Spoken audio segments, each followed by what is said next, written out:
the time has come that we can't just allow anybody to call themselves an MSP or MSSP. And those days have come and gone, right? The 80% of the MSPs are at a very, very low profit margin, and profitability is at a point where they are worse than a value-added reseller used to be. We got a problem. And those companies must be shown the way towards maturity, but they must also be told, you cannot exist in this current state and call yourself an MSP. You don't have that right. You don't have that right. You don't have the right to confuse the market by saying that you're something when you are not. And that, I think, is a very big, important topic. And it's bigger than just one episode of the MSP Zone.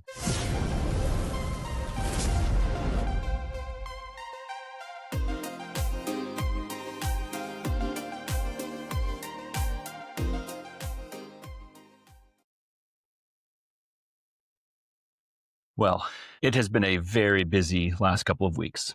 Been on the road a lot, talked to a ton of MSPs, a ton of members, saw some old friends from the channel, and it's just been a really exciting, busy last couple of weeks on the road.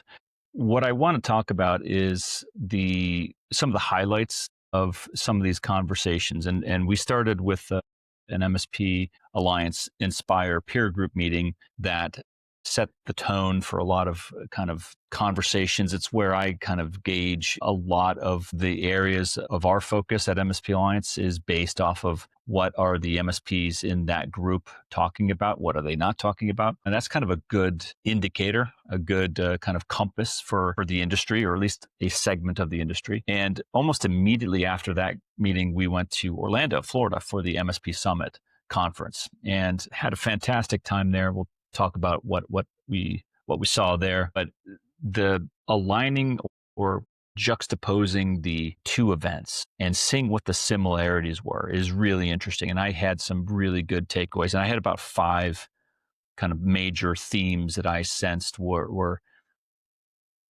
on the minds of the Inspire peer group members, as well as on the minds of general MSPs, including a lot of members that we saw at the MSP Summit. And so I want to talk about what those similarities are, and I'm going to talk about a few of the not conflicts, but a few of the things that are not similar that I think are interesting to observe if you are interested in the direction and the overall status and health of the MSP profession, which of course I am, and I know many of you are who watch this channel. So first of all, it was just on a personal note, it was kind of nice both seeing our own members in the Inspire peer group and then seeing a lot of old peer friends and colleagues that we have developed personal and professional relationships with over the years at the MSP Summit. Jay McBain was there, Michael George from Synchro, Terry Hedden, Clinton Gatewood, and probably half a dozen more people who, I've been working with professionally, have been interacting with a lot over the past 25 years. And so it was nice to see everybody there. And of course, we saw a ton of members at the MSP Summit. One of the first things that I noticed was the topic of artificial intelligence. And the MSP Summit had a fair amount to say about AI, as you would expect from that type of a conference.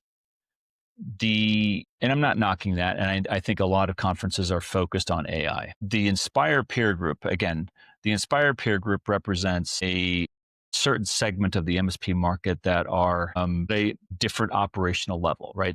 In order to be in the Inspire peer group, you have to be a minimum certification level in order to even apply to join. So there's a certain type of conversation. It's not that they don't have, issues and concerns and problems like every other MSP. They do, but they have achieved a certain level of proficiency and maturity in their MSP practice that is somewhat different than most of the marketplace.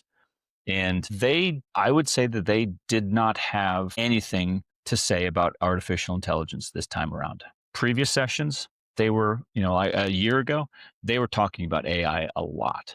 This time, it didn't come up. In fact, it was so absent from the conversation that when I brought it up and I said, isn't it funny that none of you have brought up or mentioned artificial intelligence at all? They said, what's there to talk about? they've already done what they're going to do right now with AI.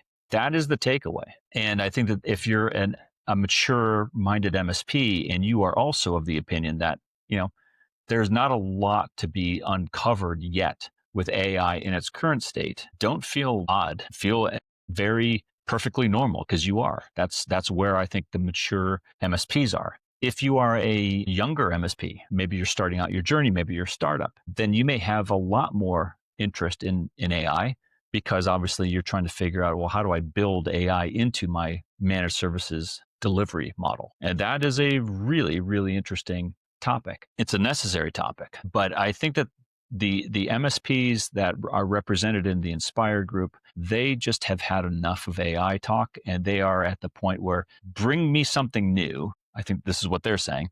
Bring me something new in terms of an AI capability that we can actually use, that's safe, um, and we will do it. Absent that, we've already covered everything that AI has to offer us at this moment. Now, that could change, probably will change as time goes on. But the pace of development in AI advancement is really powerful, and it's fast. So we're seeing quicker and more substantial advancements and progression in AI technology than we have in many other iterations of technology in the past several decades. So I fully anticipate that that's going to present new opportunities that the MSPs, the mature MSPs, are going to want to take a look at.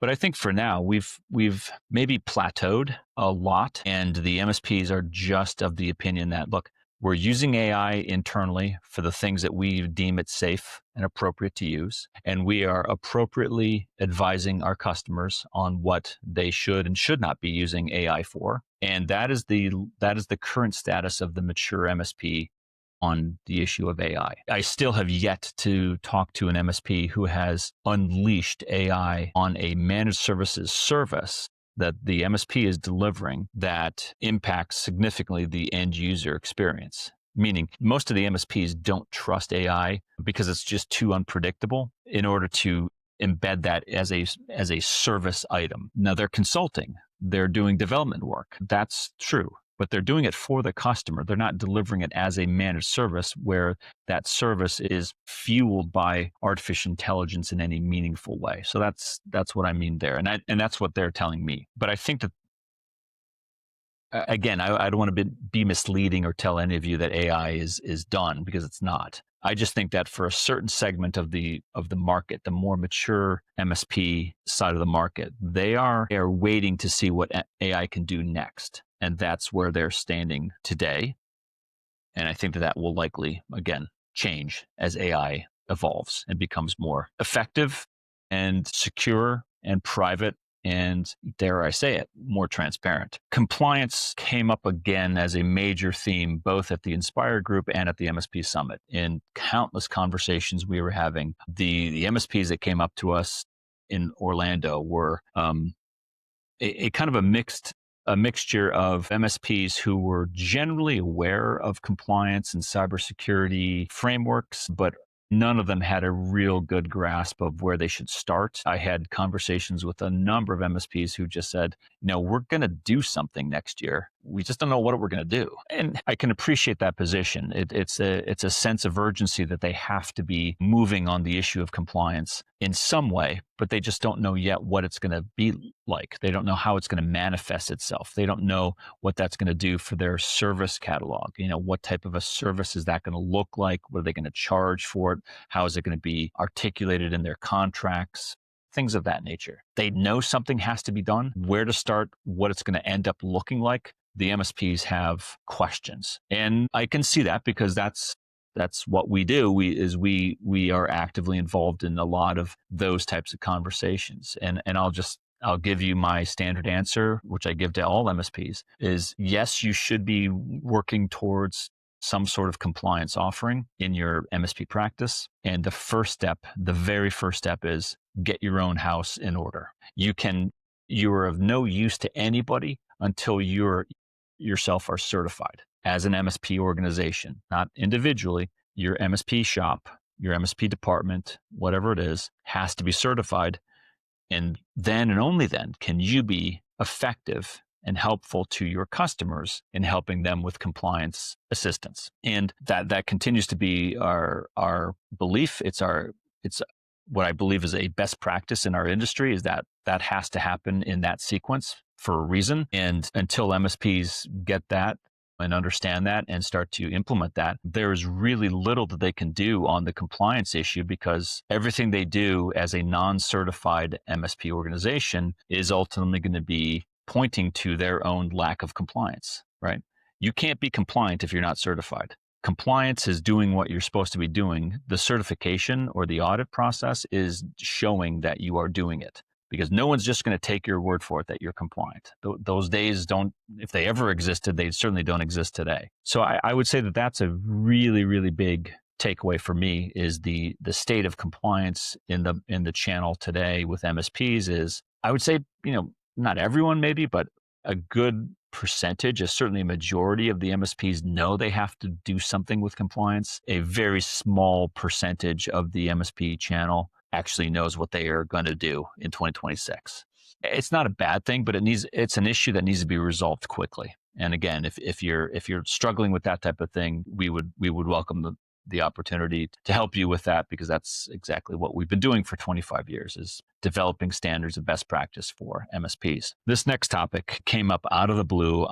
I wasn't even aware of it. I'm reluctant to name the name of the company because, I don't want to. I understand that it was started by an MSP, so I don't want to be antagonistic towards people's ideas. But when this was brought up, it started at the Inspire peer group, and someone had brought up the issue of selling MSP contracts. And I said, well, what do you mean selling? You mean like selling your company? And they said, no. What about selling your MSP contracts? And I said, how and to whom would you sell your contracts? And someone brought up that there's a website, a service, a company. I don't know if I'm assuming it's a company, a website that offers the opportunity to sell MSP contracts and to buy them. So it's kind of an online shopping forum, a bazaar, exchange, whatever you want to call it. And I'm going to tell you what I heard before I tell you what my opinion is, right? Because I will relay what was expressed to me in no uncertain terms by the MSPs who were in that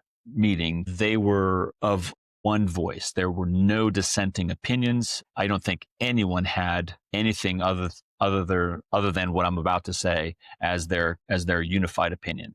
And it wasn't like they were coordinating. It was, these are MSPs that are of different sizes from all over North America, Canada, US, East Coast, West Coast, North, South, in the middle. They are a very, very diverse group of MSPs. So there's nothing that would indicate that they would be in any other way philosophically aligned, other than the fact that they're more mature MSPs. And they were all against this idea, like across the board, did not like it. The topics and reasons that I recall for not wanting this was, number one, they believed it cheapens the MSP profession. And I can't say that I disagree with that assessment. For those of you who are not familiar with this idea, the way it was described to me is you go onto this exchange, you post first if you're a seller, because you have to have a seller before you can have a buyer. You post as a seller a managed services contract that you no longer want. So this is a contract with an actual customer, and you put up the term and the monthly or annual value of the contract, and then the platform will assign it a value, create a valuation, and that product is now listed for a potential buyer to go in there and purchase. So the first takeaway, the first input was the valuation model is not sound. The system was placing a value on the contracts that was far too high than what the market is currently supporting. And now I have no evidence to support this. I'm just relaying to you what was told to me. And quite frankly, I don't, that's really secondary. What the valuation model being used, I don't really care. The larger issue, again, and the discussion that I witnessed was, is this a good thing or a bad thing for the MSP profession? And the takeaway from the table was, it's not a good thing. It's not good practice for an MSP to take a contract with a client, presumably that they don't like anymore or they don't want anymore and they want to get rid of. I mean, there's no other reason that you would be doing this. I suppose you could be doing it because you're retiring, but why wouldn't you just go and sell your company at that point? Which brings up a whole nother issue of succession planning. But in issues other than succession planning, there didn't seem to be any consensus in the group whatsoever about why you would want to sell individually or group individual managed services contracts, put them up on an exchange and sell them to another buyer. And when I'm hearing myself talk about it like that, yeah, it does seem cheap. It does, as one individual in the Inspire peer group said, it cheapens, it commoditizes the MSP profession in a way that we don't need. And it brings up a whole host of other questions, such as, are these contracts even assignable? Can they be sold on the open market? I mean, most MSP contracts that I read, have protections placed in there by the customer, or they're by default as a template in the MSP contract about assignability of the agreement. Generally speaking, limiting what you can do with this, right? Why would you want to assign your contract to another provider, especially if the customer has no idea who that new provider is? That's a major issue. And that is what I would say the chief objection from the group of MSPs who were discussing this. Their chief objection was exactly that. This type of a model does not reflect in a good way the MSP profession, period. They didn't like it. And they thought, if you're going to do this, if you're going to get rid of a contract, sell the company, merge, there are other better, more stable ways of doing it. They don't come with risk. They don't avoid risk in those other scenarios, but this is certainly not a risk-free exercise either. And, again, I'm just telling you that the sentiment in the room was decidedly against this type of an idea.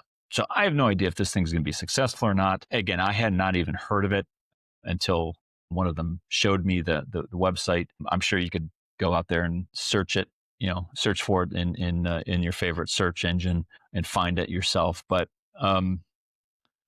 yeah, the sentiment in the room was thumbs down because of the way this reflects on the industry as a whole, and it's not in a good way. We'll see more about that. I have my reservations. I've seen these types of things, come and go over the years. And again, I don't want to be antagonistic towards, people, ideas and innovation and trying to come up with new ideas. But I certainly think that these things don't happen in a vacuum, and we must look at and evaluate these types of solutions in the greater context of what does this look like from the outside world? If I was a customer, would I feel better about knowing that this type of service goes on? No. If I was a government regulator, would I feel better about this type of a service existing? I could absolutely tell you no. They probably wouldn't like this at all. There's a ton of risk. There's a ton of privacy. There's a ton of other issues that are more public policy issues that I think are in conflict with this idea of having an open exchange for selling managed services contracts. So we'll see.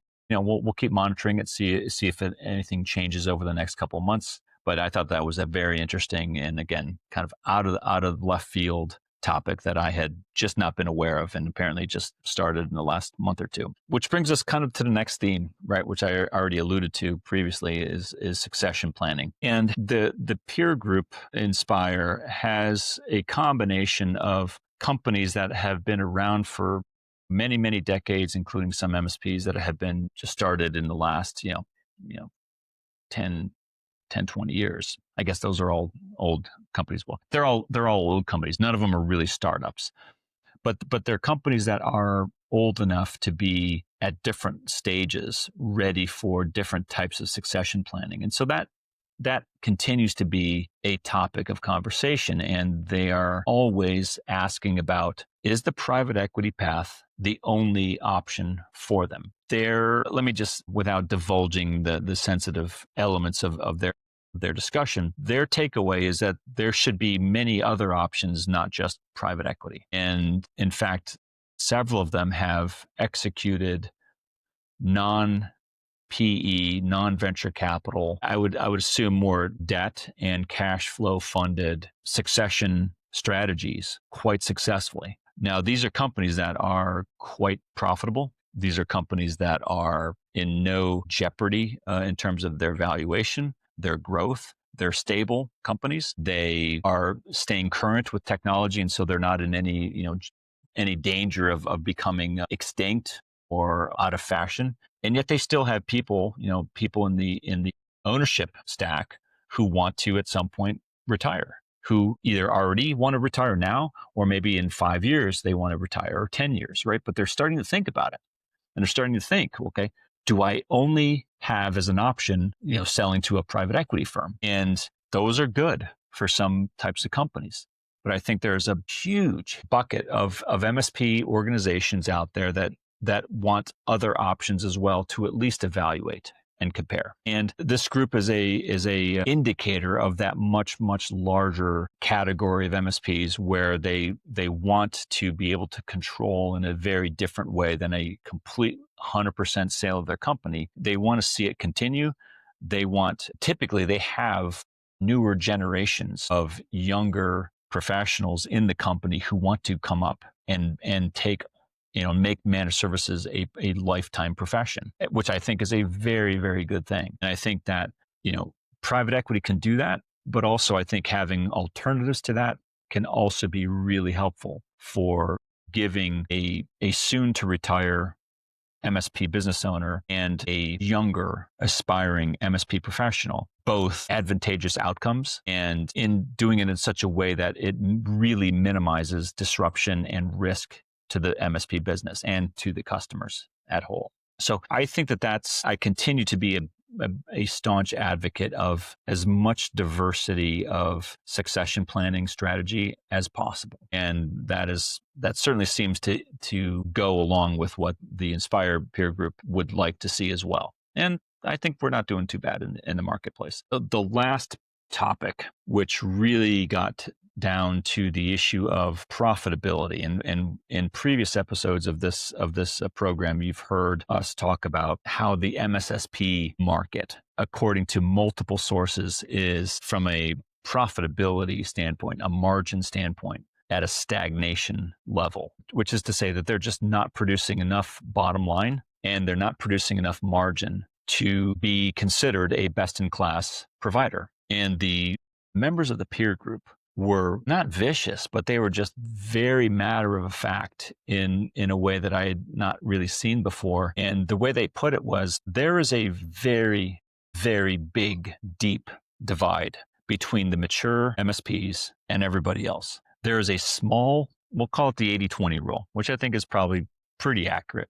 There's at least 20% of the market that are competent, secured, highly mature, efficient, scalable, profitable, growth-oriented, and using best-in-class tactics and strategies in their MSP practice day in and day out. And there's probably around, I don't think it's more than 80%, but it wouldn't be surprising to me if it was close to that number. 80% of the market that are not struggling, but still working, still climbing their way in this mountain we call MSP maturity. And that is a problem. It's a problem from a compliance standpoint.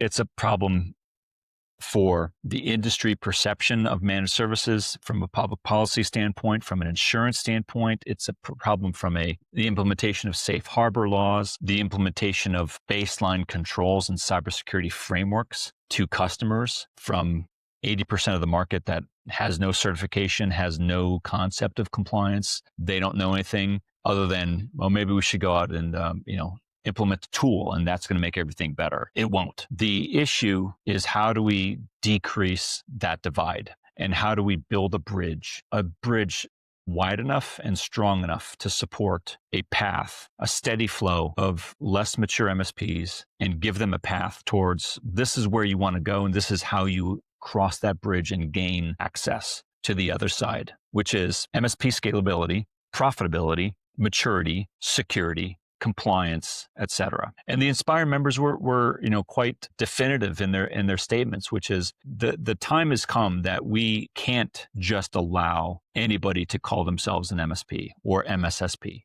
And those days have come and gone, right? The 80% of the MSPs are at a very, very low profit margin, and profitability is at a point where they are worse than a value-added reseller used to be. We got a problem. And those companies must be shown the way towards maturity, but they must also be told, you cannot exist in this current state and call yourself an MSP.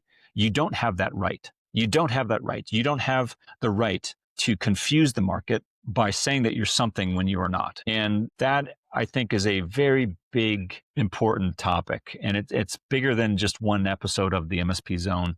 It's bigger than just, what do you call yourself as a business? It's about progression. It's about constantly becoming better. And I think that's just my general takeaway and how I would like to conclude this episode, which is one of hope. If you are unhappy being an MSP at 8-10% margin, then do something about it. Join MSP Alliance, get certified, begin your journey towards maturity today. But don't just sit still at your current level and say, this is it. I'm never going to do anything to change. I'm just going to stay here and operate till I can't operate anymore. That is not the answer. And it doesn't need to be your reality. You can become better. You can evolve and become a better MSP. You just have to know where you're going and start making those changes today. A busy 2 weeks, seeing a lot of old friends and,